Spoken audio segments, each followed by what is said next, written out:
بسم اللہ الرحمن الرحیم افحسبتم انما خلقناکم عبثا وانکم الینا لا ترجعون صدق اللہ العظیم۔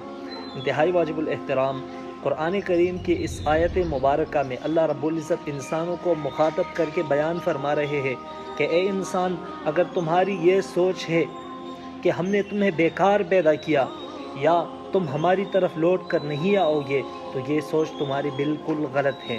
فتعال اللہ الملک الحق، اللہ تعالیٰ تمہارے اس سوچ سے بہت بلند ہے۔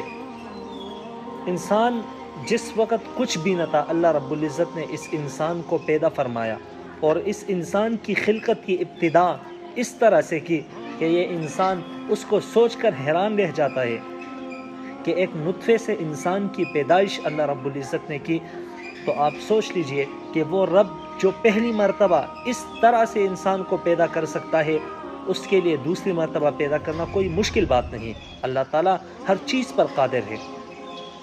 تو یہ جان لیجئے کہ اللہ تعالیٰ نے انسان کو بے مقصد اور بیکار پیدا نہیں کیا، اور وہ مقصد اللہ رب العزت نے اس آیت کریمہ کے اندر ارشاد فرما دیا، وَمَا خَلَقْتُ الْجِنَّ وَالْإِنسَ إِلَّا لِيَعْبُدُونَ، کہ میں نے انسان اور جنات کو محض اپنی عبادت کے لیے پیدا کیا۔ اور انسان اور جنات، اس کی خلقت، اس کی پیدائش کا اصل مقصود اللہ تعالیٰ کی بندگی ہے، کیونکہ یہ اپنے افعال کے کاسب ہیں۔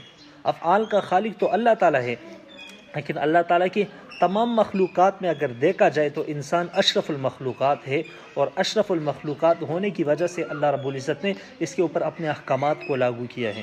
اللہ رب العزت جو سنا اس کے اوپر عمل کرنے کی توفیق عطا فرمائے۔